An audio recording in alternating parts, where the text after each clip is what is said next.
ल अनि अर्को हामी क्वेसन गर्न गइरहेको छौँ आज 2077 सेट चाहिँ question number 5 issue of share for क्यासबाट गर्न गइरहेको छौँ। यो क्वेसन चाहिँ अलिकति लामो देखिन्छ, लामो भयो भने कन्फ्युजन नहोला, एकदम इजी छ है यो क्वेसन। यसको पहिला क्वेसन राम्रोसँग पढौँ है त। Company limited invite the application 20,000 shares RS 100 each at the 10% premium payable under the following भनेको छ है। कम्पनीले 20,000 चाहिँ सेयर इस्यु गरेको छ, जसमा चाहिँ सेयरको प्राइस 100 रुपियाँ रहेछ र 10% चाहिँ प्रिमियम राखेको रहेछ है त। अब यसमा हेरौँ है त, एप्लिकेसनमा कति राखेको रहेछ हेर्नुहोस्, एप्लिकेसनमा कति राखेको रहेछ हेर्नुहोस् 20। अनि एलोटमेन्टमा कति राखेको रहेछ हेर्नुहोस्, एलोटमेन्टमा राखेको छ 50। अनि अर्को के छ फर्स्ट ह्यान्ड एफएनएफ कलमा कति राखेको छ हेर्नुहोस् 40 भनेर राखेको छ। यो कति भयो त भने 110 भयो कि। अनि प्रिमियम छ भनेको छ नि, भनेको मतलब यसको मूल्य चाहिँ 40 रुपियाँ रहेछ, यो 10 रुपियाँ चाहिँ के हुन्छ प्रिमियम रहेछ कि। प्रिमियम भनेको मतलब एलोटमेन्टमा क्यापिटलको मूल्य चाहिँ 40 रुपियाँ हो, तर चाहिँ त्यसमा 10 रुपियाँ चाहिँ बढाएर लिएको रहेछ, पार भ्यालुभन्दा बढाएर लिएको रहेछ कि, त्यति बुझ्नुहोस्। अनि तर application wise receive the 35,000 shares the allotment was made 35,000वटा एप्लिकेसन परेछ, जसमा चाहिँ तल दिएको छ है त। हेर्नुहोस् यो चाहिँ हामीले वर्किङ नोट बनाउँथ्यौँ, जसको यो आफै दियो कि यो लामो स्टुडेन्टहरू के मानेमा झुक्किन्छन् भनेपछि यो क्वेसन लामो भयो, यो कसरी गर्ने हो झुक्किन्छन् कि। जुन हामीले वर्किङ नोट बनाएको हुन्थ्यौँ त्यो यसैले नै क्वेसनमा दियो कि, एकदम इजी बनायो नि त। हेर्नुहोस् न के भनेको छ, एप्लाई थाहा छ तपाईँलाई, एलोटेड एक्सिस यही होइन। एप्लाईमा कति छ हेर्नुहोस् 10,000लाई यो जोडेर आउनुपर्छ, मैले भनिसकेको छु। यो जोडेर अप्लाई गरेको सङ्ख्या 35,000 आउनुपर्छ, यो जोडेर आउनुपर्छ। कम्पनीले इस्यु गरेको चाहिँ 20,000 आउनुपर्छ है त। ल 10,000लाई के भनेको छ हेर्नुहोस्, 10,000 एप्लिकान्ट फुल भनेको मतलब 10,000लाई 10,000वटा पर्यो भनेर बुझ्नुहोस्। र अर्को छ 20,000 20,000लाई 50% भनेको छ, भनेको 20,000को 50% कति हो 10,000 हो नि त। 10,000 अब कति पैसा बढी भयो त, 10,000 सेयरको बढी भइदियो पैसा, कतिका दरले बढी भइदियो त 20 का दरले छ, इन्टु 20 भनेर कति हुन्छ हामीसँग 2 लाख। थाहा छ जहिले पनि एप्लिकेसन मनीको कति बढी भयो त्यसले कुलले मल्टिप्लाई गर्ने जहिले पनि एप्लिकेसनको मनीले। अनि भनेको छ अर्को 5,000 एप्लिकेन्टबाट निल भनेको छ है। भनेको मतलब यो 5,000लाई केही पनि परेन। ल it was decide the utilise application money in part of the allotment, बढी भएको पैसा चाहिँ एलोटमेन्टमा कस्टमा राख्यो अरे। All the money are duly receive except the share holder 2,000 shares on pro rata basis fail to pay the first and final कलले। सबै पैसा आयो अरे, तर 200वटा सेयर होल्डर गरेको मान्छेहरूले चाहिँ सेयर चाहिँ फर्स्ट एन्ड फाइनल कलको पैसा तिर्न सकेन भनेको छ, प्रोराटा बेसिस भनेको छ। यो प्रोराटा सोराटा छोडिदिन्छु, यसमा हिसाबमा केही पनि असर गर्दैन। जहिले पनि प्रोराटामा फर्स्ट एन्ड फाइनलमा प्रोराटा केसमा जुन एक्सेस मनी छ त्यो फर्स्ट एन्ड फाइनल कलमा कस्तो अवस्थामा जान्छ भनेपछि, जब कि एप्लिकेसन एमाउन्टको धेरै, यदि मानौँ यहाँनिर एप्लिकेसनको 50 थियो तर एलोटमेन्टको 20 थियो भनेपछि यस्तो केसमा मात्र यो पैसा चाहिँ फर्स्ट एन्ड फाइनल कलमा पनि जान्छ कि। बुझ्नुभयो, क्लियर छ नि कुरो त। कस्तो छ भनेपछि एप्लिकेसनको एमाउन्ट के अरे एप्लिकेसनको रेट हाई छ, एलोटमेन्टको रेट कम छ हो, यस्तो केसमा चाहिँ बढी भएको एप्लिकेसनमा बढी भएको एक्सेस मनी चाहिँ प्रोराटा बेसमा एप्लिकेसनमा बढी भएको एक्सेस मनी चाहिँ एलोटमेन्टमा गएर पनि अझ बचेर त्यो केमा जान्छ फर्स्ट एन्ड फाइनल क्लबमा जान्छ। तर यसमा जाँदैन। किन जाँदैन भन्नुहुन्छ भनेपछि हेर्नुहोस् न, एप्लिकेसनमा 20 छ, एलोटमेन्टमा 50 छ, यो कुनै केसमा पनि फर्स्ट एन्ड फाइनल कलमा यो पैसा जाँदैन। बढी एक्सेस मनी चाहिँ फर्स्ट एन्ड फाइनल कलमा जाँदैन। जहिले पनि बुझ्नुहोस् कस्तो अवस्थामा जान्छ भन्दा बित्तिकै थाहा छ, एप्लिकेसनको धेरै देख्नुहुन्छ रेट धेरै देख्नुहुन्छ, एलोटमेन्टको कम देख्नुहुन्छ, तर त्यसले के भनेको छ प्रोराटा बेसिसमा भनिदिएको छ। हो त्यो केसमा चाहिँ त्यो एक्सेस मनी चाहिँ फर्स्ट एन्ड फाइनल कलमा पनि जान्छ है त। ल अब हामी यसको एन्ट्री चाहिँ गर्नेछौँ है त।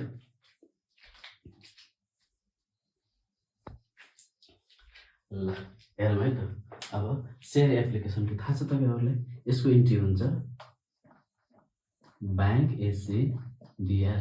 कति हुन्छ त मैले जहिले पनि एप्लिकेसनमा भन्छु, जतिजनाले अप्लाई गरेका छन् त्यति नै लेख्नुहोस् है भनेको छु। कतिजनाले अप्लाई गरेका छन् 35,000 35,000 जनाले है त। इन्टु रेट कति हो त 20 को 20 होइन 35 जना 70 0 1 2 3 ल 7 लाख भयो है त। टु सेयर एप्लिकेसन एसी यही 7 लाख नै लेख्नुहोस् चाहिँ, यही 7 लाख नै हुन्छ है त। ल लेख्नुहोस् ब्याङ्क आउँदा बित्तिकै amount receive, bank amount receive on share application भनेर लेख्नुहोस्। अब दोस्रो इन्ट्री है त। दोस्रो इन्ट्री के हुन्छ थाहा छ तपाईँहरूले, सेयर एप्लिकेसनलाई माथि राख्नु पर्यो, सेयर एप्लिकेसन एसी भनेर लेख्नुहोस्। एक कति छ त 35,000 इन्टु 20 का दरले कति हुने भयो त 7 लाख। टु लेख्नुहोस् है त। अब सेयर क्यापिटल एसी भनेर, सेयर क्यापिटल कति हुन्छ त एमाउन्ट लेख्नुहोस्। के छ कम्पनीले इस्यु गरेको क्यापिटल भन्दाखेरि कम्पनीले कति इस्यु गरेको छ 20,000 वटा है। कम्पनीले इस्यु गरेको छ 20,000 वटा इन्टु 20 का दरले कति हुने भयो त हिसाब गर्नुहोस्। यो हुन्छ 4 1 2 3 4 5 लाख। टु भनेर लेख्नुहोस्। बढी भएको पैसा त एलोटमेन्टमा ट्रान्सफर गर्नु पर्यो नि त। सेयर एलोटमेन्ट एसी भनेर लेख्नुहोस्। बढी कति भइरहेको थियो त हेर्नुहोस् त, यहाँ बढी भइरहेको थिएन होइन 10,000लाई 20,000लाई 10,000 सेयर भयो 10,000 बढी भइरहेको थियो नि त। लेख्नुहोस् 10,000 इन्टु 20 कति हुने भयो त 2 लाख हुने भयो।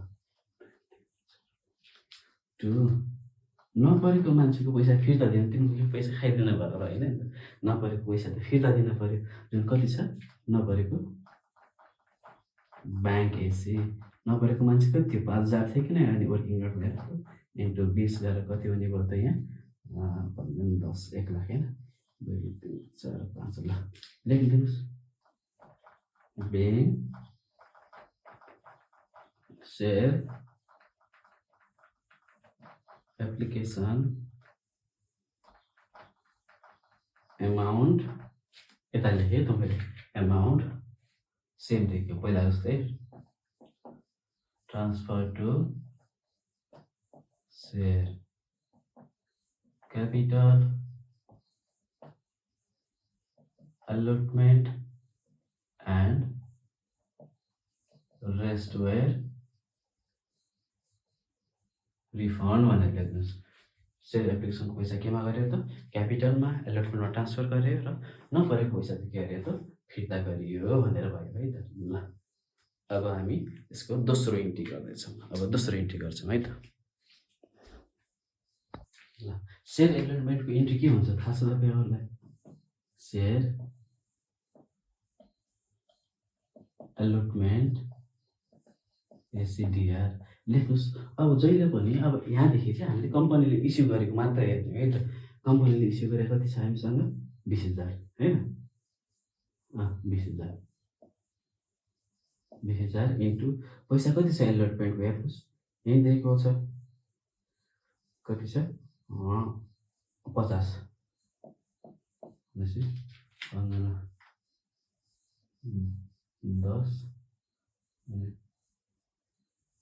2 3 4 5 10 लाख भयो है त। हिसाब गर्नुहोस् अनि 2 लेख्नुहोस् टु सेयर क्यापिटल एसी। अघि नै मैले भन्दा थिएँ नि यसमा प्रिमियम छ है भनेर। प्रिमियम भनेको के हो त? यसमा प्रिमियम छ नि त, हेर्नुहोस् त। तपाईँको यसमा 10% प्रिमियम छ भनेको छ नि त। भनेको मतलब 10 रुपियाँ बढी छ। अघि नै हिसाब गरेर देखाएको थिएँ नि, 110 आएको थियो, जसमा चाहिँ 40 + 10 भनेर क्यापिटलको मूल्य चाहिँ 40 हो कि। यहाँनिर हेर्नुहोस्, 20,000 × 40 गरेर कति भन्नुहोस्? 4 दूना 8। कति हुनुभयो? 1 2 3 4 5 8 लाख हुने। टु लेख्नुहोस् सेयर प्रिमियम भनेर एसी भनेर लेख्नुहोस्। कति भयो त? 20,000 × 10 रुपियाँ प्रिमियम हो, 2 लाख हुने भयो। 2 3 4 5 लेखिदिनुहोस्। न्यारेसन के छ र? ब्याङ्क जे काम भइरहेको छ त्यही share allotment with premium amount due भनेर लेखिदिनुहोस्। सिद्धिहाल्यो। अब यसको दोस्रो इन्ट्री है त। दोस्रो इन्ट्री हुन्छ bank ACDR to share allotment AC भनेर हुने भयो त। ब्याङ्क एसिडिआर टु के हुने भयो त? Share allotment. अब यहाँ बुझ्नुहोस् न, ब्याङ्कमा सेयरमा आउनुपर्ने ब्याङ्कमा आउनुपर्ने पैसा कति हो? 10 लाख हो कि नै? के 10 लाख पैसा आउँछ? आउँदैन नि त। किन आउँदैन हेर्नुहोस्, ब्याङ्कमा आउनुपर्ने पैसा हो 10 lakh. 10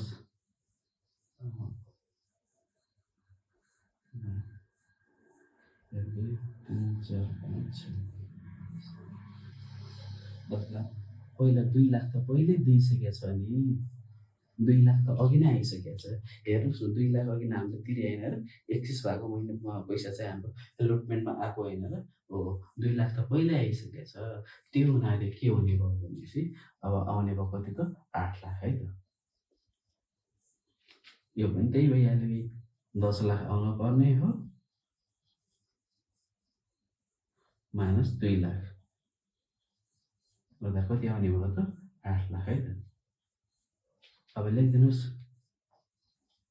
bank amount receive on share allotment भनेर लेखिदिनुहोस्। ल, क्लियर छ नि होइन? किन यहाँ आयो भनेपछि एलोटमेन्टमा पैसा आउनु पर्ने 10 लाख हो। 2 लाखमा त होइन, बढी भएको पैसा युटिलाइज गरेको नि त एलोटमेन्टमा। त्यो पैसा त घटाउनु पऱ्यो नि त। त्यो पैसा त अगाडि आइसकेको छ। हामीसँग एलोटमेन्टमा बढी भएको पैसा युटिलाइज गरिसकेको छ, जुनमा 10 लाखमा 2 लाख चाहिँ अगाडि आइसक्यो कि। त्यसलाई 2 लाख घटाएर यसरी लेख्नु पऱ्यो है त। 10 लाखबाट 2 लाख घटाएपछि 8 लाख हुने भयो। ल, अब हामी चाहिँ फर्स्ट एन्ड फाइनल कलको गर्छौँ है त।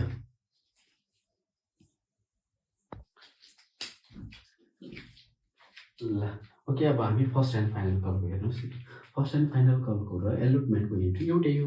जहाँ लेख्नुपर्छ सेयर एफएनएफ कल एसिडिआर कति छ त हेर्नुहोस्। 20,000 हुने भइहाल्यो, थाहा छ तपाईँलाई। 20,000 हो इस्यु गरेको। हेर्नुहोस् 20,000 इन्टु यसको मूल्य कति छ त? 40 रहेछ। कति हुन्छ? 4 दूना 8। 8 1 2 3 4 5 8 lakh. To share capital AC भनेर लेख्नुहोस्। 20,000 इन्टु 40 त्यही लेख्नुहोस् त, 8 लाख। अब लेख्नुहोस् bank share FNF call amount due भनेर लेखिदिनुहोस्। अब दोस्रो इन्ट्री है त्यसको। दोस्रो इन्ट्रीमा हेर्नुहोस् कल्सिन एरियर आएको छ यसमा, कल्सिन एरियर। अब दोस्रो इन्ट्रीमा के हुन्छ? Bank ACDR to share FNF call AC भनेर लेख्नुहोस्। एफएनएफ कलको कति छ? जति छ त्यति लेखिदिनुहोस् कि। 20,000 इन्टु 40 का दरले कति हुने भयो त 8 लाख 8 लाख ठिक छ आयो। तर के भनेको छ यसमा क्वेसन बुझ्नुहोस् है 200 जनाले fail to pay the first and final call पैसा तिर्न सकेन तिनीहरूको पैसा आएन भने हो नि त हो मैले के भनिरहेको छु जहिले पनि कल्स इन एरिया र कल्स इन एडभान्स तपाईँहरू झुक्किनुहुन्छ है कल्स इन एरिया यहाँ राख्ने कि यहाँ राख्ने एडभान्स कल्स इन एरिया र कल्स इन एडभान्स यहाँ राख्ने कि यहाँ राख्ने कुन ठाउँमा राख्ने पनि झुक्किनुहुन्छ जहिले पनि ख्याल गर्नुहोस् ब्याङ्क जहाँ छ त्यो ठाउँमा आउँछ कि ब्याङ्क भएको इन्ट्री जुन इन्ट्रीमा छ त्यही इन्ट्रीमा आउने कल्स इन एरियर पनि कल्स इन एडभान्स पनि र अर्को कुरो बुझ्नुहोस् जहिले पनि कल्स इन एरियर डिआर साइडमा हुन्छ है त कल्स इन एरियर डिआर साइडमा हुन्छ ल लेखौँ डिआर भनेको यहाँ पऱ्यो नि ल कल्स इन एरियर भनेर लेख्यौँ कति छ कतिजनाले तिर्न सकेनन् भनेको छ 200 जनाले ल 200 इन्टु 40 का दरले कति हुने भयो त कति हुने भयो 8000 कल्स इन एरियर अब यता हेर्नुहोस् न 20,000 जनामा नै 200 जनाले तिर्न सकेन कतिजनाले तिर्न सक्यो त 19,800 ले तिरे इन्टु 40 का दरले है त 19,800 इन्टु 40 गर्छ अथवा सिधै योबाट यो घटाउँदा यहाँ लेखि पनि भइहाल्छ अथवा मल्टिप्लाई गर्नुहुन्छ भने गरेर लेख्नुहोस् है त 19,800 इन्टु 40 7,92,000 है 7,92,000 ल यो आयो है त लेख्नुहोस् being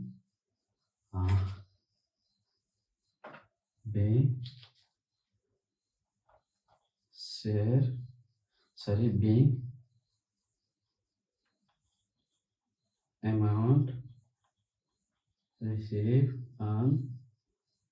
on share F and F called and calls in arrear occur calls in arrear आयो भनेर लेख्नुहोस् है त being share amount receive on share first and फाइनलको र कल्स इन एरियर अकर भनेर लेख्नुहोस् कल्स इन एरियर आयो भनेर चाहिँ हामीसँग यो भयो है त ल यसको एकदम सजिलो रहेछ हिसाब जति लामो देखाए पनि it is too easy question है एकदम इजी क्वेसन नै हो यो है त।